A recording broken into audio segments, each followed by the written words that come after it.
Hali, to'y harakati. Xullas aka, Nega? bunga kelin ko'ylak yoqmayapti. Orif, lekin Orifdan pul so'rashga uyalyapti. Bunga yoqqan ko'yni qancha ekan? Olib berayotgan ko'ylak bunga yoqmadi. Xo'p, qancha ekan? Pochcha rostdan ham yoqmadi-da. Nima? 5000. Buni qarang. Og'zingni bir chetidan chiqib ketadi-ya. Menga qara. 5000 topish oson ekanmi? Lekin Barno, men senga yordam berib, senga sovg'a qilishga qurbim yetadi. Kira qilib bo'lsa ham. Sen o'zi Spark olgan odam 5000 ga bitta Spark olsa bo'ladi. Kelini ko'yligiga qaramaydi. Hammasi bir xil oq bo'ladi. To'yini, diskini 5 yilda bir marta ko'rasam, soatga 5000 ni kiyib unga nisbatan behurmatlik bo'ladi. Keyin ering nimani olib? Onasi yo'q, o'zi ishlab to'y qilyapti. O'yladingmi shuni? Otasi yo'q, ering lozim topgan bo'lsa shuni kelsa, ertaga oila bo'lganingdan keyin shunaqa pulni shu bola ko'tarib keldi. Barno, lekin oilani mana shu bir-birini u narsa yeging kelsa, eringdan so'raysan. Akasi, unaqa dema. Meni qizim hammasi Oraga ko'nib yashashni o'rgangan. Chiqinglar. Hozir. Choyga. Yuringlar. Choy tayyor. Chiqasizlarmi? Xonamga bora qoling. O'qitmayapsanmi? Tezki. Aziz chaqiryapti. Siroj, qayerdasan? Shu yerda. Ketdik, yuringlar. Xotirami? Ha, hozir yetib olaman. Zerikib ketyapman, Go'zal kelib tursin. Iltimos, Go'zalga ayting-lu, oyi. Bu yerda qolishga ruxsat berganda men ham qolardim. Menga qara qizim. Birinchidan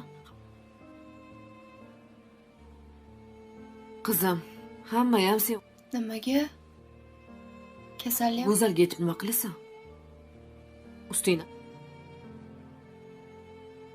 Seni mendan boshqa, buvingdan boshqa do'st. Shuning uchun Guli xolangdan keyin burnimga suv kirdi. Bilding? Hop. Siroj ketadi. Siroj Murod ketadi. Hech kim bilmagani yaxshi. Hali, to'y harakati. Xullas aka, Nega? bunga kelin ko'ylak yoqmayapti.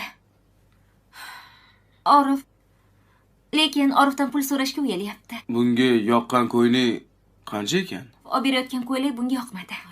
Xo'p, qancha ekan? Pochcha rostdan ham yoqmadi-da.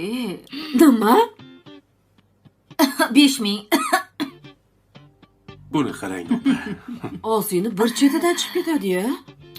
Menga qara. 5000 topish oson ekanmi? Lekin Barno, men senga yordam berib, senga sovg'a qilishga qurbim yetadi. Kira qilib bo'lsa ham.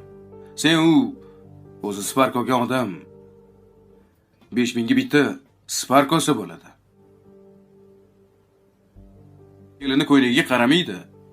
Hammasi bir xil oq bo'ladi. To'yini, diskini 5 yilda bir marta ko'rasam, soatga 5000 ni kiyib unga nisbatan behurmatlik bo'ladi. Keyin ering nimani olib? Onasi yo'q, o'zi ishlab to'y qilyapti. O'yladingmi shuni? Otasi yo'q, ering lozim topgan bo'lsa shuni kelsa, ertaga oila bo'lganingdan keyin shunaqa pulni shu bola ko'tarib keldi. Ordinary day, the sun is up, the house is clean, people are moving normally. But this normal feeling is uncomfortable. Everything looks like fine, yet nothing feels right. This episode uses normality to show contrast. Life continues when even emotions are broken inside. Dilnoza learns to breathe again. Dilnoza is not crying inside the episode, she is not angry either. Instead, she feels empty. She goes outside and takes a deep breath. For the first time in a many episodes, she is alone by choice. She thinks about the truth she learned. It hurt her, but it also peed her proud out. She realizes something important. Pain from truth ends one day, but pain from lies never ends. This episode shows Dilnoza moving from pain to acceptance. Jawlan understands he is late. Jawlan watches Dilnoza from a distance. He wants to speak, but hesitates.